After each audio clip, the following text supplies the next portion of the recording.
हाँ, हम लोगों ने अभी तक देख लिया है कि जो income on deep discount on bond है वो आफ्टर 15 फेब 2002, मतलब ये इश्यू अपना 15 फरवरी 2002 से पहले का हुआ हो तो क्या होता है वो देखना है अभी। अब इसमें क्या है कि यदि आपने दो केस होते हैं, एक तो आपका जो बॉन्ड है वो ट्रांसफर होता है रिडीम, एक तो रिडीम होता है बॉन्ड, दूसरा होता है कि मैच्योरिटी से पहले ही आपका ट्रांसफर हो जाए। तो जब रिडीम होता है ना, तब तो देखो कैसे हम लोग कैलकुलेशन करते हैं इंटरेस्ट का, redemption price minus issue price, जितने में हम लोगों ने इश्यू किया। ये कौन सा केस बता रहा हूं मैं, 15 फरवरी 2002 से पहले का यदि इश्यूड किया हो अपना डीप डिस्काउंट बॉन्ड, तब का मैं बता रहा हूं कि यदि 15 फरवरी 2002 से पहले डीप डिस्काउंट कूपन ये इश्यू किया हुआ हो अपना बॉन्ड, तो उस केस में रिडम्पशन में क्या किया जाता है, जब बॉन्ड रिडम्पशन किया जाता है तो उस टाइम पे देखते हैं कि रिडम्पशन वैल्यू कितना था और माइनस इश्यू प्राइस, वो माना जाएगा हमारा इंटरेस्ट का इनकम। और टैक्सेबल कौन से ईयर में होगा, जिस साल में रिडम्पशन होगा उसी साल में टैक्सेबल हो जाएगा। अब दूसरा कि यदि वो मैच्योरिटी से पहले ही ट्रांसफर कर दिया जाए, मतलब बॉन्ड है, जैसे मेरे पास में कोई बॉन्ड था डीप डिस्काउंट बॉन्ड और मैंने खरीदा था 15 फरवरी 2002 से पहले, उस केस में मैंने मैच्योरिटी डेट था मेरा आगे का, सपोज मेरा मैच्योरिटी डेट था 15 अप्रैल 2022 को, लेकिन मैंने सेल इसको ट्रांसफर मतलब सेल कब भी कर दिया, मैंने सेल कर दिया 28 फरवरी 2022 को। तो उस केस में क्या होने वाला है, तो उस केस में कैपिटल गेन होगा, ना कि इंटरेस्ट का इनकम आएगा। और कैपिटल गेन कैसे कैलकुलेट करेंगे, सेल प्राइस मींस मैंने जो 28 फरवरी 2022 में जितना पैसा प्राप्त किया उसको सेल करके, तो वो पैसा माइनस जितना इश्यू प्राइस था, कितने में इश्यू किया, वो प्राइस करने के बाद में हम लोग देख लेते हैं वो आएगा क्या, कैपिटल गेन। टैक्सेबल कौन सी ईयर में होगा, जिस साल में ट्रांसफर किया जाएगा, मींस जो मैच्योरिटी से बिफोर हम लोग ट्रांसफर बोल रहे हैं उस साल में ये टैक्सेबल होगा। अब ध्यान देने लायक बात है कि इसने नोट दिया है कि कई केस में क्या होता है वो बिजनेस इनकम कंसीडर किया जाता है। यदि उस बॉन्ड को हम लोग स्टॉक इन ट्रेड दिखाते हैं तो उससे होने वाली इनकम को क्या दिखाएंगे, बिजनेस का income. However in the all the above means जितना भी इन्होंने चार टाइप का बताया है कि बॉन्ड इस डेट से बाद में यदि इश्यू हुआ होता और रिडम्पशन होता, या ये समझो मैच्योरिटी डेट से पहले ट्रांसफर होता, तो उस केस में अलग अलग डिफाइन किया हुआ है। तो हम लोगों को देखना पड़ेगा कि इन सारे केस में यदि ये बॉन्ड ना स्टॉक इन ट्रेड होता तो उस केस में क्या होता, तो बिजनेस इनकम उसको हम लोग ट्रीट करते। ये हो गया हमारा बॉन्ड वाला। अब एक ऑप्शन दिया जाता है जो कि स्मॉल नॉन कॉर्पोरेट इन्वेस्टर होते हैं, मींस जो कॉर्पोरेट नहीं रहते, कॉर्पोरेट किसको बोलेंगे, कंपनी वगैरह, उनको छोड़कर कोई अदर इन्वेस्टर है, ठीक है, अदर इन्वेस्टर है, और वो भी कितना है, 1 लाख रुपए से कम। उनका इन्वेस्टमेंट प्राइस कितना है, एग्रीगेट फेस वैल्यू कितना है, 1 लाख रुपए से कम। तो उसके पास में दो ऑप्शन है कि भले ही उसने बाद में खरीदा या पहले खरीदा, लेकिन उनके पास में ऑप्शन क्या है, देखो पहले खरीदा होगा तो उसके पास में पहले वाला ऑप्शन होता ही है, लेकिन बाद में खरीदा तो भी उसको ऑप्शन दिया जाएगा। जो रूल हम लोगों ने 1 फेब 2002 से पहले के रूल थे उसको भी फॉलो कर सकता है और उसके बाद का भी रूल फॉलो कर सकता है, जैसे इसने दिया है applicable to SSC is a non corporate small investor. अब स्मॉल इन्वेस्टर कौन है, ये है small investor is a person holding deep discount bond issue after 1 Feb 2002 of a aggregate face value does not exceed 1 lakh rupee। ठीक है, तो उसके पास में the assessee can trade the income on deep discount bond issue after, कि इन दोनों में से कोई भी कर सकता है। ठीक है, बोनस स्ट्राइपिंग का अभी कुछ आता नहीं है, इसको छोड़ सकते हो आप। अभी हम लोग देखते हैं डिविडेंड का, कि डिविडेंड इनकम कैसे कैसे होता है। देखो डिविडेंड क्या होता है, डिविडेंड शेयर होल्डर को मिलता है, उसको हम लोग देख रहे हैं। Dividend in generally means the amount received by share holder whether in cash और in kind in proportionate to his shareholding a company, whether out of past or present income or taxable exempt income और revenue या capital income। अब ये बोल रहा है कि ना डिविडेंड ना उसको बोला जाता है जो शेयर होल्डर को मिलता है, और कैश में भी मिल सकता है, इन काइंड भी मिल सकता है, और उसको प्रपोर्शनेट मिलता है। मींस सपोज एक शेयर के पीछे 1 रुपए मिलता है, 10 शेयर के पीछे 10 रुपए मिलता है, ऐसे करके उसको प्रपोर्शनेट मिलता है। उसको कौन कौन सी इनकम में मिल सकता है? कंपनी के पास्ट प्रॉफिट में से मिल सकता है, प्रेजेंट प्रॉफिट में से मिल सकता है, टैक्सेबल प्रॉफिट में से मिलेगा तो भी डिविडेंड माना जाएगा, एग्जम्प्ट इनकम में से मिलेगा तो भी वो माना जाएगा, रेवेन्यू इनकम में से मिलेगा तो भी माना जाएगा, और कैपिटल इनकम में से मिलेगा तो भी उसको डिविडेंड ही बोलेंगे। अब हम लोग बोलते हैं कि डिविडेंड 4 टाइप से, हम लोग 5 टाइप से 222E जो डीम्ड डिविडेंड माना जाता है, वो कैसे कैसे माना जाता है। देखो, as per section 222 the following payment और distribution by a company to its share holder are deemed as dividend to extent of accumulated profit of the company. अब देखो, ये रियल में डिविडेंड होता नहीं है, लेकिन इसको डिविडेंड की तरह ट्रीट करेंगे, और क्यों करेंगे वो हम लोग अभी बात करते हैं। और कौन सी सेक्शन में? देखो, रियल में डिविडेंड का जो डीम्ड डिविडेंड है उसका सेक्शन कौन सा है? 2 सबसेक्शन 22 ठीक है। अब इसमें से A B C D E ऐसे 5 टाइप का सब है। और तो अब देख लेते हैं, ए में क्या बोलता है? Any distribution of accumulated profit means, accumulated profit means whether capitalize और नॉट, मींस उनको कैपिटलाइज किया हुआ है या नहीं किया। कैपिटलाइजेशन किसको बोलते हैं? जब बोनस वगैरह में कैपिटलाइज कर देते हैं तो उसको कैपिटलाइज करना बोलते हैं। तो एक्यूमुलेटेड प्रॉफिट में से कोई डिस्ट्रीब्यूट करती है, which result in the release of asset of the company, उसके कारण कोई आउटफ्लो होता है कंपनी का, तो उसको बोलेंगे, उसको क्या मानेंगे? Deemed dividend. तो अंडर सेक्शन 222A में बोलता है कि any distribution of accumulated profit whether capitalize और नॉट, मतलब कैपिटलाइज भी हो सकता है और नहीं भी हो सकता है, केवल प्रॉफिट होना चाहिए accumulated, which result in the release of asset of the company, इससे कंपनी का असेट रिलीज होना चाहिए। अब किसको मानेंगे रिलीज होना? जैसे बोनस है, bonus share declared by the company to its shareholder shall not be treated as a dividend as there is no release of asset।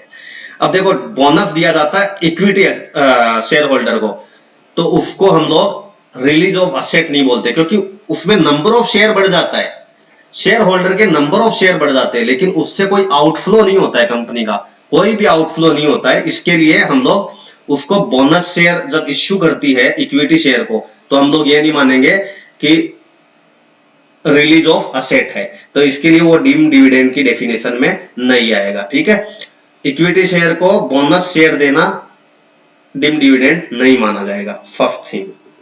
Second, valuation कैसे किया जाएगा? In case of release of asset other than cash, cash को छोड़कर, the market value of the asset and not the book value of the consider the deemed dividend in the hand of shareholder। Means अभी ये हो गया कि ठीक है, equity share को हम लोग बोनस शेयर देंगे, उसको डीम्ड डिविडेंड नहीं मानेंगे, लेकिन प्रेफरेंस शेयर को देंगे बोनस शेयर, तो उसको डीम्ड डिविडेंड मान लेंगे। लेकिन डीम्ड डिविडेंड कितना अमाउंट मानेंगे, क्या अमाउंट मानेंगे उसको डीम्ड डिविडेंड, क्योंकि हमें तो पता ही नहीं है उसका वैल्यू क्या है। तो उसका वैल्यू कैसे कंसीडर होगा कि जो केस को छोड़कर, केस तो जो रेट उसका है, जैसे 5 लाख रुपए केस है तो वो तो 5 लाख रुपए माना जाएगा, उसका थोड़ी फेयर मार्केट वैल्यू रहेगा। उन सबको छोड़, केस को छोड़कर जो भी असेट रहेगी ना, उसका मार्केट वैल्यू डिसाइड किया जाएगा, ना कि बुक वैल्यू। उसके हिसाब से हम लोग क्या मानेंगे? डीम्ड डिविडेंड मानेंगे। अब ऊपर के केस में ना, जैसे बोनस शेयर यदि अमालगमेशन का केस है तो उसमें ये प्रोविजन एप्लीकेबल नहीं होगा। ये तो हो गया ए में 222A।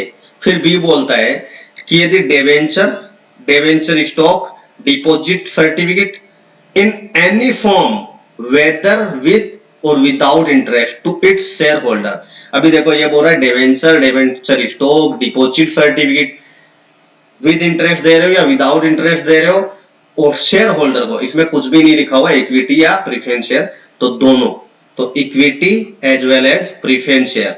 तो यदि इक्विटी को और प्लस प्रीफरेंस शेयर को यदि उसको डिवेंचर दिया जाता है, डिवेंचर स्टॉक दिया जाता है, डिपॉजिट सर्टिफिकेट दिया जाता है, या इन्हीं फॉर्म में कोई ऐसा लोन जैसा सर्टिफिकेट दिया जाता है विद इंटरेस्ट या विदाउट इंटरेस्ट, तो क्या मान लिया जाएगा? डीम्ड डिविडेंड मान लिया जाएगा।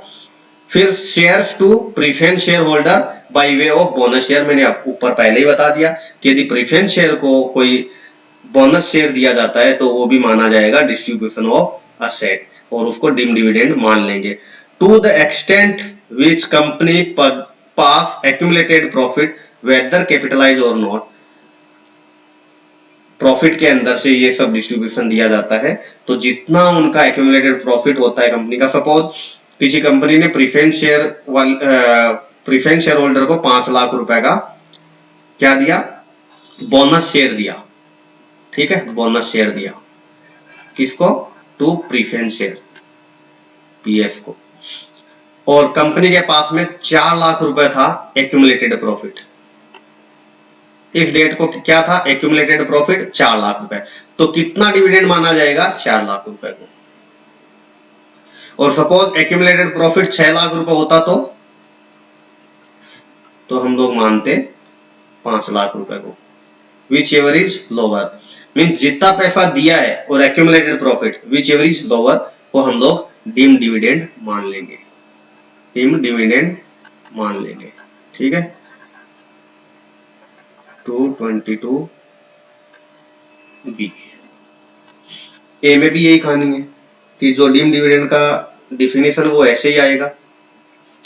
फिर such distribution shall be treated as dividend in the hand of recipient. अभी ये किसके हाथ में माना जाएगा? जिसको डिविडेंड मीन्स जिसको भी ये मिला है, जैसे प्रीफरेंस शेयर होल्डर को यदि बोनस शेयर मिला है तो प्रीफरेंस शेयर के हाथ में माना जाएगा, वो डिविडेंड माना जाएगा। और यदि इक्विटी शेयर होल्डर या प्रीफरेंस शेयर जिसको भी डिवेंचर वगैरह मिला है उनके हाथ में ये टैक्सेबल होगा।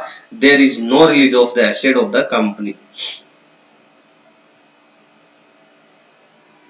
इससे कंपनी का नहीं माना जाएगा। फिर उसके बाद में 222C लिक्विडेशन के ऊपर कोई एसेट का रिलीजेशन करना, जैसे distribution made on liquidation to the extent to which the company possess accumulated profit immediately before liquidation।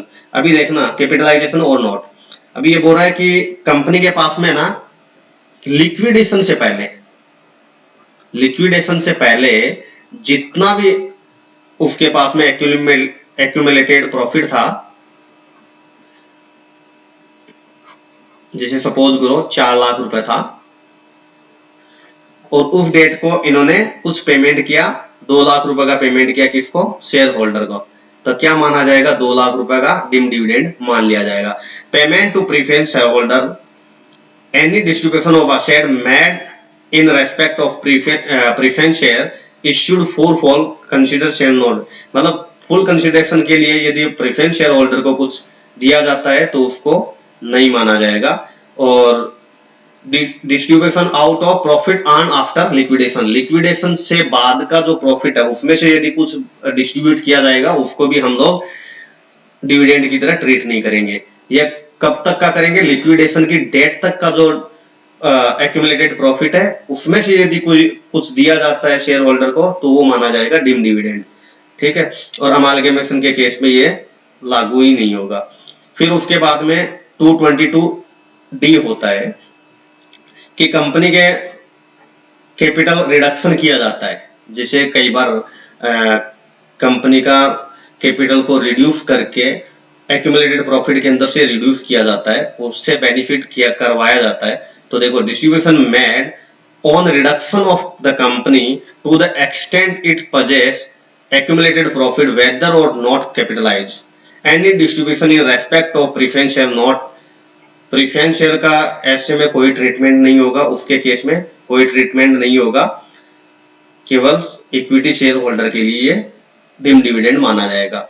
फिर लास्ट में है 222E के अंदर क्या बोलता है कि यदि किसी कंपनी के अंदर पब्लिक का सब्सटेंशियल इंटरेस्टेड नहीं है, उसमें एक्यूमुलेटेड प्रॉफिट, अब इसमें देखो दिया हुआ है extent of accumulated profit excluding capitalised profit, means इसमें क्या करना पड़ेगा, देखो ऊपर के चारों केस में कैपिटलाइज और नॉट, मीन्स कैपिटलाइज कर दिया तो भी ठीक है, नहीं किया तो भी ठीक है, सारे एक्यूमुलेटेड प्रॉफिट को हम लोगों को चेक करना है, उनमें से ही अपने को देखना है, इसमें से जितना भी दिया वो मान लिया जाएगा डिम डिविडेंड। लेकिन इसमें दिया हुआ है कि एक्यूमुलेटेड प्रॉफिट हो सकता है, लेकिन उसके अंदर से कैपिटलाइजेशन प्रॉफिट को छोड़ दो, मीन्स यदि बोनस के लिए कोई कैपिटलाइज किया उसको छोड़ दो, उसको छोड़ने के बाद जो एक्यूमुलेटेड प्रॉफिट है उससे कंपेयर करो कि कितना पैसा दिया है और डिम डिविडेंड किसको मानना है। एनी पेमेंट वेदर कैश और in kind by a company in which public are not substantially interested to the extent of accumulated profit। अब कैसे देती है, by way of loan, advance to equity shareholder who is registered as well as beneficial owner of the share holding not less than 10% voting power। Means इसमें दिया हुआ है कि equity share holder है, उसको कोई लोन या एडवांस के रूप में कोई पैसा दिया हुआ है और वो रजिस्टर्ड ओनर होना चाहिए, रजिस्टर्ड होना चाहिए, वो इक्विटी शेयर रजिस्टर्ड होना चाहिए, बेनिफिशियल ओनर होना चाहिए, 10% से कम का वोटिंग पावर नहीं होना चाहिए। ये सेक्शन कभी एप्लीकेबल होगा जब लोन या एडवांस के रूप में किसी शेयर होल्डर को पैसा दिया जाता है और उसका वोटिंग पावर कंपनी के अंदर 10% से कम का नहीं है और वो कंपनी पब्लिक सब्सटेंशियल इंटरेस्टेड नहीं रखती है, ऐसा कंपनी हो, तब ये सेक्शन एप्लीकेबल होगा। ठीक है, फिर इसने दिया है कि यदि कोई कंपनी है, कंपनी के अलावा यदि एचयूएफ है, फर्म है, एओपी है, बीओआई है और है कंपनी है, मतलब एक पर्सन कंपनी है जो आपने देखा था, इन सब में यदि मेंबर है या पार्टनर है, उसका सब्सटेंशियल इंटरेस्ट कब माना जाएगा, जब 20% का इनकम उस कंसर्न से उसको मिलता हो तभी माना जाए। कंपनी के केस में तो 10% का, कोई इक्विटी शेयर होल्डर है उसके पास में 10% का वोटिंग पावर है तो मान लिया जाएगा, और बेनिफिशियल और रजिस्टर्ड ओनर होना चाहिए तब मान लिया जाएगा, ये सेक्शन एप्लीकेबल होगा। और यदि कोई कंपनी को छोड़कर ए कंपनी है या फर्म है या एचयूएफ है, एओपी है, बीओआई है, ये सब है, इसके केस में या तो मेंबर होगा या पार्टनर होगा। उसको सब्सटेंशियल इंटरेस्ट कब माना जाएगा, जब उस बंदे का, उस मेंबर का या पार्टनर का 20% से ज्यादा का इनकम में शेयर हो, तब माना जाएगा कि वो सब्सटेंशियल इंटरेस्ट रखता है और तभी उसके ऊपर एप्लीकेबल होगा। ठीक है, अब पढ़ लेते हैं अपन आगे।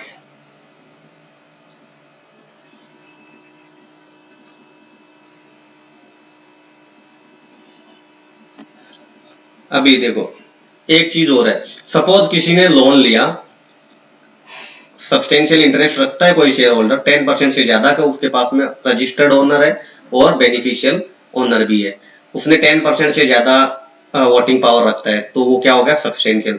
तो 222E के अंदर जो भी उसको पैसा मिला होगा वो क्या मान लिया जाएगा, डीम्ड डिविडेंड।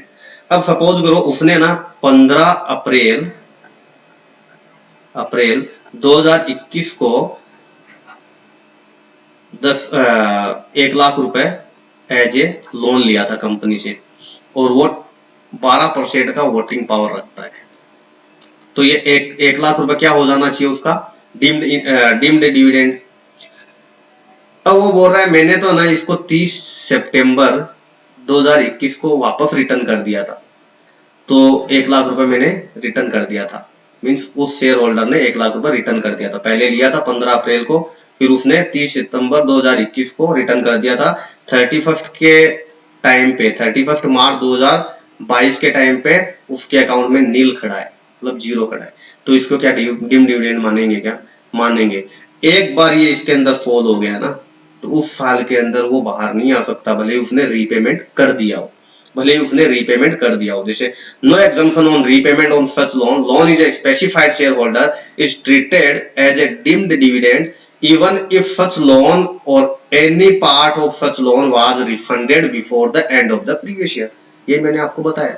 फिर यदि एडवांस है, कुछ ऐसा है कि वो की ट्रेड से रिलेटेड है, तो उसको 222E के अंदर कवर्ड नहीं होगा। जैसे मेन से advance given the nature of loan with or without interest which shall be refunded to the company trade advance which are the nature of commercial transaction would not fall within the ambit of the word of advance। मतलब commercial type का कोई advance दिया हुआ है तो वो उसके अंदर फॉल नहीं करेगा।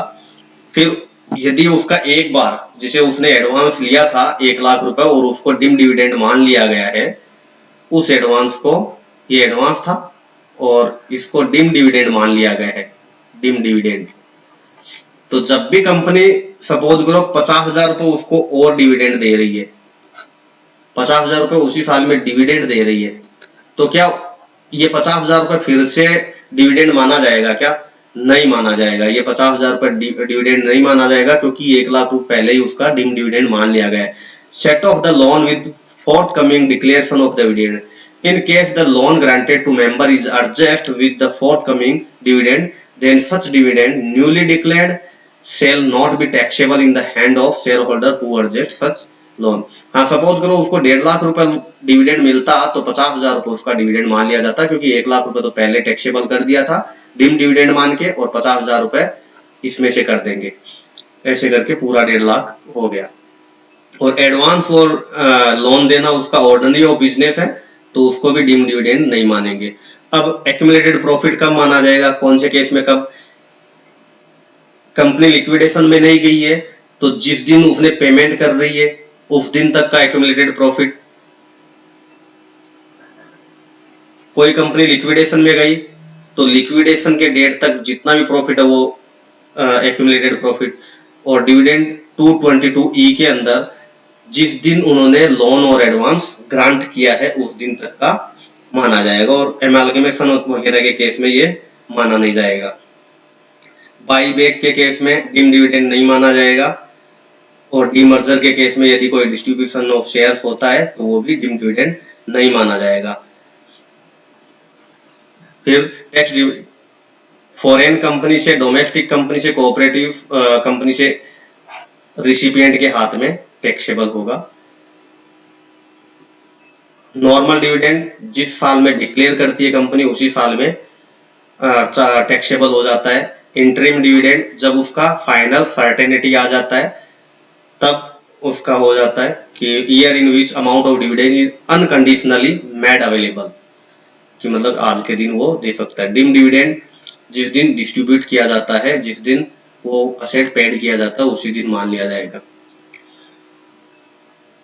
एक्रूअल बेसिस पे dividend shall be deemed to accrue और arise in India is declared by the Indian company.